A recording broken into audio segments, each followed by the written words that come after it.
भागवत हम सभी जीव मात्र को भव सागर से पार लगाने के लिए एक नौका है। जैसे नदी से पार जाने के लिए नौका का सहारा लेना पड़ता है, उसी प्रकार कोई प्रश्न करे कि नदी से पार जाने के लिए तो नाव का सहारा है, पर भव सागर को पार करना है तो क्या? बोले सत्संग की नौका में सवार हो जाओ, भव सागर से पार हो जाओगे। ये सत्संग ही हमें भव सागर से पार लगाएगा। इसलिए गोस्वामी जी लिख रहे हैं, बड़े भाग्य पाए ही सत्संगा, बिना ही प्रयास हो ही भव भंगा। किसी आदमी को तैरना ना आवे और वह भी नाव में बैठ जाए तो पार हो जाएगा कि नहीं? उसे सीखने की जरूरत ही नहीं है। तैरना नहीं आता और फिर भी नदी को पार करना है तो नाव में बैठ जाओ, आसानी से पार हो जाओगे। कपड़े भी गंदे नहीं होंगे, हाथ पांव भी गीले नहीं होंगे, आराम से पार लग जाओगे। तुमसे पूजा करना नहीं आता, यज्ञ करना नहीं आता, जंगल में समाधि लगाना नहीं आता, ध्यान करना नहीं आता, कोई बात नहीं। कुछ ना आवे तो सत्संग करना सीख लो। सत्संग की नाव के बल पर ही भवसागर को पार कर जाओगे। ये सत्संग का प्रभाव है। बिना ही प्रयास, लिखा है बिना प्रयास के हाँ ही भव भंगा। इसलिए गोस्वामी जी इस बात को दूसरे शब्दों में लिखकर समझा रहे हैं कि एक घड़ी आधी घड़ी आधे के पुनियाद, तुलसी चर्चा राम के हरहि कोटि अपराध। एक घड़ी मतलब 24 मिनट, आधा घड़ी मतलब है ना 24 के आधे कितना हुआ 12, आधे की पुनियाद। और लिखा है एक घड़ी आधी घड़ी आधे की पुनियाद, 12 के आधे 6। यदि 6 मिनट भी कोई रोज भगवान की कथा सुन ले, सुना दे, सत्संग 6 मिनट भी कर लोगे तो भवसागर से पार हो जाओगे। सत्संग की बड़ी महिमा है। सुंदर कांड में भी सत्संग की महिमा है। अच्छा आप बताओ, सुंदर कांड आप में से किस किस ने पढ़ा है? तो बताओ कौन से प्रसंग में सुंदर कांड में सत्संग की महिमा है? कहां है? हनुमान जी जब लंका गए तो वहां एक राक्षसी रहती थी लंका की सुरक्षा में, है ना। जब हनुमान जी वहां से गए तो उस राक्षसी ने कहा, मोर आहार जहां लगी चोरा। ए चोर, कहां जा रहे हो? हनुमान जी बोले, हमें चोर कह रही हो? कुछ दिन पहले यहां से रावण जैसा चोर माता सीता को चुरा कर गया, उसे तो तुमने रोका नहीं, और हम चोरी का पता लगाने जा रहे हैं तो हमें चोर कह के रोकती हो। हनुमान जी ने मुट्ठी का एक महाकपि हनी, तो रुधिर बमत धरनी ठन मनी। एक मुट्ठी का मारा हनुमान जी ने, हमें चोर कहती है।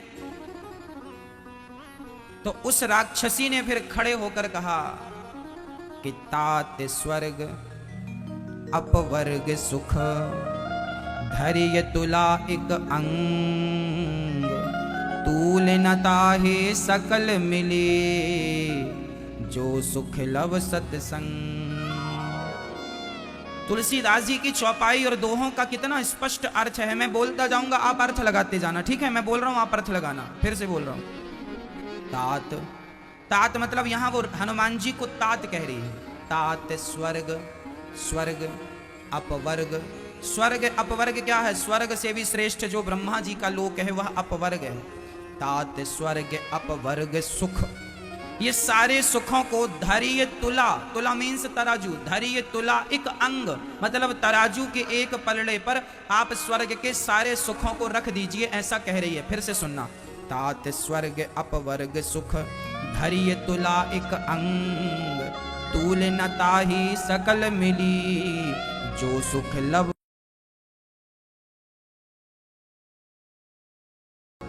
पर अपवर्ग दीजिए, और दूसरे पलड़े पर थोड़े से सत्संग का पुण्य रख दीजिए, तो सत्संग का पुण्य स्वर्ग के पुण्य से, स्वर्ग के सुख से भी श्रेष्ठ है। ऐसा वो राक्षसी कह रही है जो लंका में रहती है। वह भी सत्संग की महिमा जानती है। अच्छा एक बात बताऊं मैया, आप जब तक सत्संग कर रही हो या कर रहे हो तब तक ही आपकी भक्ति सुरक्षित है। आपकी साधना सुरक्षित है, आपकी बुद्धि अच्छी है, सत्संग छोड़ देंगे तो आज जितनी भक्ति आपके अंदर है 15 दिन के लिए सत्संग छोड़ दीजिए, 15 दिन में ही आपकी ये भक्ति आधी रह जाएगी। जो बड़े बड़े साधु और संत हैं ना मैया, वह भी सत्संग ना करें तो वह भी अपनी साधना छोड़ देंगे। साधना में लगा हुआ व्यक्ति तब तक साधना में लगा रह सकता है जब तक वो सत्संग से जुड़ा हुआ है। बिना सत्संग के कोई साधना पूरी हो ही नहीं सकती। ना कोई जप पूरा होगा, ना कोई तप पूरा होगा। सबको चाहिए कि वह थोड़ा थोड़ा सत्संग रोज करे। सत्संग क्या है? सत्संग, सत मीन्स ईश्वर, भगवान का संग करा दे। जो संग वह सत्संग है। जिस संग में भगवान की चर्चा हो, भक्तों की कथा हो, वही सत्संग है। जहां हमारी चेतना में, हमारी बुद्धि में, हमारे मन में हमारे विकार नष्ट हो, हमारी को बुद्धि नष्ट हो और हमारी बुद्धि निर्मल हो, वह सत्संग है। जो सत्संग हमें भवसागर से पार लगा देता है। इसलिए सत्संग की बड़ी महिमा। आप बताओ, आप लोग यहां वृंदावन आए हैं, आपने बिहारी जी का दर्शन किया। ये बताओ कि आप वृंदावन आए तो आने का मन कथा सुनकर ही तो बना। आप कथा ना सुनते तो आने का कोई आपका मन ही ना होता। फिर बिहारी, आप आते नहीं तो फिर बिहारी जी से भी मिलना नहीं होता, राधा रमण जी से भी मिलना नहीं होता। होता मैया? आप वृंदावन आए तो बताओ, कथा सुनते थे आप अपने घर पे, कथा सुनते सुनते सुनते सुनते इच्छा हुई कि हमें भी वृंदावन जाना चाहिए। बताओ ऐसा किस किस के साथ हुआ? पहले आपने कथा सुननी शुरू की, बाद में आपका मन हुआ कि हम वृंदावन जाएं। किस किस का मन? आप सबका। कथा सुन के ही तो मन हुआ ना। इसका मतलब क्या हुआ? कथा ने ही आपको वृंदावन से जोड़ दिया और कथा ने ही आपको बिहारी जी से जोड़ दिया। कथा भगवान से मिलाती है, कथा भगवान से मिलाती है। तो आप बताओ, आप में से कितने लोगों ने बिहारी जी का दर्शन कर लिया? सबने कर लिया। तो बताओ, कथा सुनने का फल क्या है? भगवान का दर्शन। और आपको भगवान का दर्शन हो गया, यही कथा का फल है। तो ये प्रत्यक्ष है। इसलिए सत्संग आवश्यक नहीं है मैया, अति आवश्यक है। कोई साधु सत्संग ना करे तो वो अपनी साधुता छोड़ देगा। साधु को साधु कौन बनाता है? सत्संग। तपस्वी को तपस्वी कौन बनाए रखता है? सत्संग। साधक को साधक कौन बनाए रखता है? सत्संग। सत्संग कोई ना करे। आज आप 10 माला जपते हैं, आज आपकी आंखों में आंसू भी आते हैं भगवान की याद में, आज आपका मन बार बार भगवान से मिलने को तड़पता भी है, क्योंकि सत्संग बना हुआ है। सत्संग छोड़ देंगे? अरे पहले भी तो आप ही थे, लेकिन पहले आपका हृदय इतना कहां तड़पता था? जब से कथा सुनने लगे तब से ही तो मन की तड़प बढ़ गई है, तब से ही तो भगवान को पाने की इच्छा बढ़ी है। सत्संग क्या करता है? सत्संग भगवान से मिलाने की इच्छा पैदा करता है। यदि भगवान से मिलने की इच्छा ही ना हो तो फिर कैसे कोई मिलेगा? सत्संग क्या करता है? भगवान से मिलने की इच्छा को प्रबल करता है।